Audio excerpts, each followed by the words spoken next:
अस्सलाम वालेकुम dear students, welcome back. 10th physics chapter number 4 force and motion. आज हम इसमें नेक्स्ट टॉपिक डिस्कस करेंगे विच इज़ मोमेंटम। बेटा मोमेंटम होता क्या है, ये मैथमेटिकल इसकी डेफिनेशन है, the product of mass and velocity of a body is called momentum.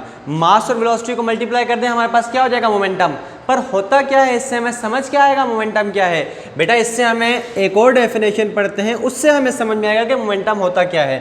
तो the quantity of motion, the quantity of motion contained in a body, contained in a body। बेटा किसी भी बॉडी में कितनी motion मौजूद है, वो बॉडी कितनी मोशन कर सकती है, इस चीज़ को हम क्या कहते हैं बेटा, इस चीज़ को हम मोमेंटम कहते हैं। फॉर एग्जाम्पल व्हाट बेटा, फॉर एग्जाम्पल मेरे पास एक छोटी सी बच्चे की कार है, वो बच्चा उस कार में बैठा हुआ है और वो मेरी तरफ आ रहा है, बड़ी स्पीड में आ रहा है वो मेरी तरफ। अगर मैं उसके सामने खड़ा हो जाऊं और उसे इस तरीके से हाथ से रोकने की कोशिश करूं तो मैं उसे रोक सकता हूं। अब एक और मैं कार ले लेता हूं, बड़ी कार जिसे हम बैठकर चलाते हैं, और बेटा वो कार मेरी तरफ आ रही है, वो उस स्पीड से नहीं आ रही जिस स्पीड से बच्चा आ रहा था, लेकिन उसके बावजूद वो कार मेरी तरफ आ रही है। क्या अगर मैं आगे खड़ा हो जाऊं, क्या मैं उसको कार को रोक सकता हूं? मैं नहीं रोक सकता। क्यों? क्योंकि वहां पे मोमेंटम ज़्यादा है। यहाँ पे बच्चे वाली कार में मोमेंटम क्या है, कम है। क्यों? मोमेंटम के अंदर सिर्फ मूव करना नहीं है, वेलोसिटी नहीं है, बल्कि उसके साथ साथ मास भी है। जो बड़ी कार है उसमें मास ज़्यादा है, इसका मतलब है उसकी वेलोसिटी कम भी हो तो उसका मोमेंटम ज़्यादा है। इस वाली कार में, छोटे बच्चे की कार में जो खिलौने वाली है, उसमें वो जो बैठकर चला रहा है, उसमें बेटा मास कम है, बच्चे का मास भी कम है, तो उसके अंदर वेलोसिटी मामूली सी ज़्यादा भी है पहले वाले के मुकाबले में, तो मैं उसे क्या कर सकता हूँ, मैं उसे रोक सकता हूँ, यानी उसकी मोशन की सलाहियत कम है। The quantity of motion in dead body is less.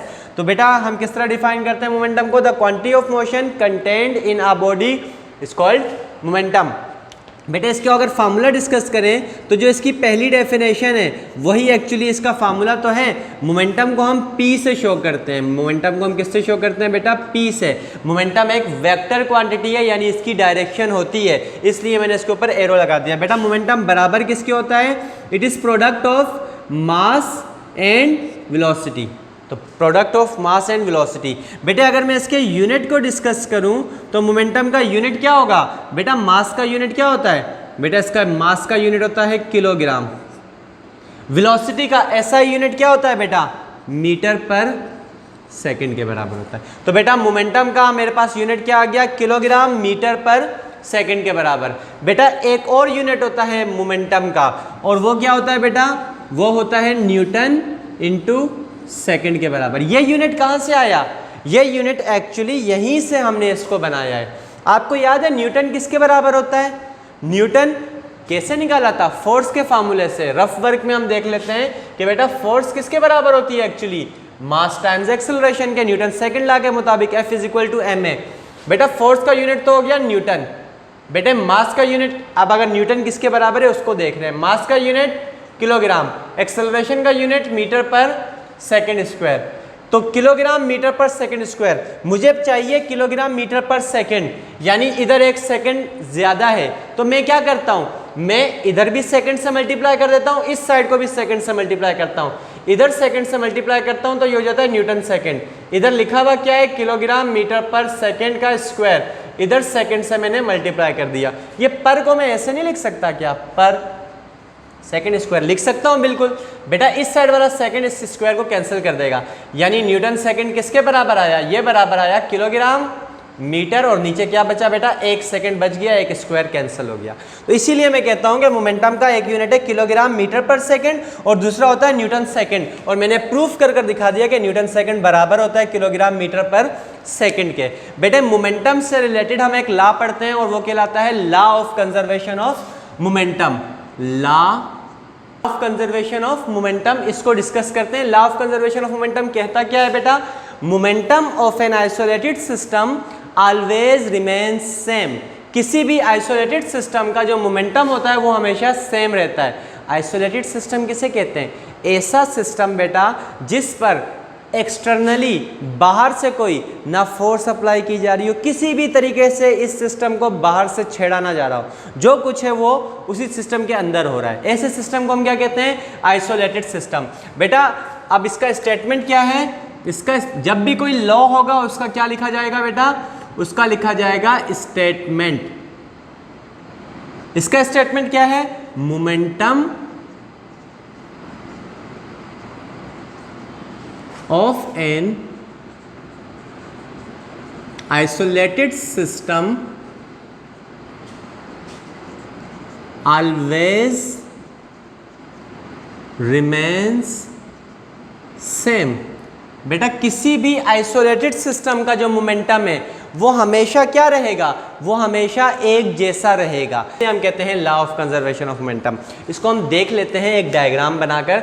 Let suppose हमारे पास एक बॉडी है, ये रही, इसका मास, ये बॉडी ए है, इसका मास है m1, और बेटा ये बॉडी मूव कर रही है विद वेलोसिटी v1 के साथ। एक और बॉडी है, ये रही ये बॉडी b, बेटा इसके मास को हम m2 कह देते हैं, इस बॉडी b के मास को, और ये बॉडी b उसी डायरेक्शन में आगे की तरफ मूव कर रही है विद वेलोसिटी v2। क्या ये दोनों बॉडीज आपस में कोलाइड, टकरा सकती हैं? एक सूरत है इनके टकराने की, कब? ये बॉडी फास्ट मूव कर रही है और ये बॉडी स्लो मूव कर रही है। अगर ये फास्ट है तो बहुत आगे चली जाएगी, ये पीछे ही रहेगी। इसको फास्ट होना चाहिए, तो हम इस जगह पे कहते हैं कि बेटा v1 is greater than v2। अगर v1 v2 से ज्यादा है तो ये बॉडी फास्ट मूव करेगी, इसको जाकर पीछे से हिट करेगी। ये दोनों क्या करेंगी बेटा, ये दोनों बॉडीज आपस में कोलाइड कर जाएंगी। ये दोनों बॉडीज बेटा आपस में क्या कर जाएंगी, m1 और m2 आपस में कोलाइड कर जाएंगी।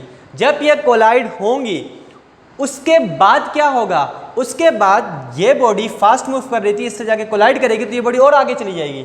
ये बॉडी जब और आगे चली जाएगी तो इसका मास चेंज होगा। आपके पास दो चीज़ें, उनको टकराओ, क्या वो एक भारी हो जाती है, एक हल्की हो जाती है? बिल्कुल भी नहीं। दोनों का मास क्या रहता है, एक जैसा। हाँ शेप खराब हो जाएगी लेकिन मास क्या रहेगा उनका, एक जैसा वही रहेगा जो पहले था। तो बॉडी बी का मास m2 ही है और बॉडी बी का मास टकराने के बाद भी क्या रहा बेटा, m1 ही रहा। हाँ लेकिन ये बॉडी थोड़ी सी स्लो हो जाएगी, बज़ाहिर हमें ऐसे लग रहा है कि पहले v1 वेलोसिटी से मूव कर रही थी, अब मैं क्या इसको v2 कहूँ? v2 तो मैंने किस वेलोसिटी का कहा हुआ है, v2 तो मैंने बॉडी b की वेलोसिटी को कहा हुआ है। तो फिर मैं क्या करता हूँ, मैं एक काम कर लेता हूँ, कोलिजन से पहले की वेलोसिटी को मैं v से शो नहीं करता, बल्कि मैं किससे शो कर देता हूँ, u से शो कर देता हूँ। बॉडी 1 की वेलोसिटी u1, कोलिजन से पहले बॉडी 2 की वेलोसिटी इट्स u2, कोलिजन के बाद बॉडी 1 की वेलोसिटी u1 से चेंज होकर क्या हो गई बेटा, v1 हो गई, और बॉडी b की वेलोसिटी u2 से चेंज होकर क्या हो गई बेटे, v2 हो गई। इनके मासेस क्या चेंज हुए? नहीं, इनके मासेस चेंज नहीं हुए। अब हम इस स्टेटमेंट को मैथमेटिकली इस तरह लिख सकते हैं, momentum of an isolated system always remains same, या इसको हम एक और स्टेटमेंट के तौर पर लिख सकते हैं। बेटा law of conservation of momentum का एक स्टेटमेंट ये आ गया, मैं एक और स्टेटमेंट लिख रहा हूं इस जगह पे। कौन सा स्टेटमेंट बेटा, कि momentum of an isolated system, momentum of an isolated system, जो सिस्टम का मोमेंटम होता है बिफोर कोलिजन वो बराबर होता है आफ्टर कोलिजन। इसका मतलब क्या है, इसको मैं इस तरह लिख सकता हूं, मोमेंटम को p से शो करता हूं। बेटा p बराबर है p के, कौन सा p, कौन सा momentum, before collision. Before collision को मैं क्या कह देता हूं बेटा, इनिशियल मोमेंटम। आफ्टर कोलिजन को मैं क्या कह देता हूं बेटा, फाइनल मोमेंटम। अब मैं डिस्कस करता हूं कि ये जो बॉडी है इसका अगर मैं मोमेंटम निकालना चाहूं तो बेटा इसका मोमेंटम क्या हो जाएगा, इसका मोमेंटम हो जाएगा m1, मास इंटू वेलोसिटी होता है मोमेंटम। इसका मास है m1, इसका मोमेंटम है u1। बेटा इसका मोमेंटम निकालना चाहूँ तो क्या हो जाएगा बेटा, इसका मास है m2, इसका मोमेंटम है u2। इस बॉडी का मोमेंटम निकालना चाहूँ तो बेटा मास है m1, वेलोसिटी है v1। इस बॉडी का मोमेंटम क्या हो जाएगा बेटा, मास m2, वेलोसिटी v2। बेटे क्या m1 u1 बराबर है m1 v1 के? बिल्कुल भी नहीं। क्या इस बॉडी का मोमेंटम बिफोर कोलिजन इस बॉडी के मोमेंटम के आफ्टर कोलिजन के बराबर है? बिल्कुल भी नहीं। लेकिन ये जो सम है, यानी सिस्टम में क्या है, दो बॉडीज हैं, इस सिस्टम का मोमेंटम कोलिजन से पहले क्या है, इस बॉडी का मोमेंटम प्लस इस बॉडी का मोमेंटम।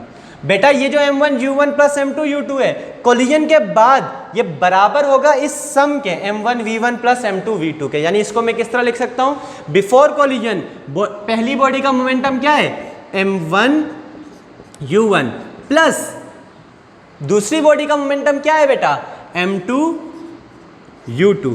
ये बराबर होगा, ये सम बराबर होगा किसके, पहली बॉडी के मोमेंटम आफ्टर कोलिजन के प्लस दूसरी बॉडी का मोमेंटम आफ्टर कोलिजन m2v2। बेटा ये चीज बराबर रहेगी, m1u1 m1v1 के बराबर नहीं है, m2u2 m2v2 के बराबर नहीं है। हाँ m1u1 प्लस m2u2 ये जो सम है ये बराबर होगा m1v1 प्लस m2v2 के। ये कहता है law of conservation of momentum. बेटा नेक्स्ट लेक्चर में फ्रैक्शन पढ़ेंगे, तब तक अपना ख्याल रखिए। अल्लाह हाफिज।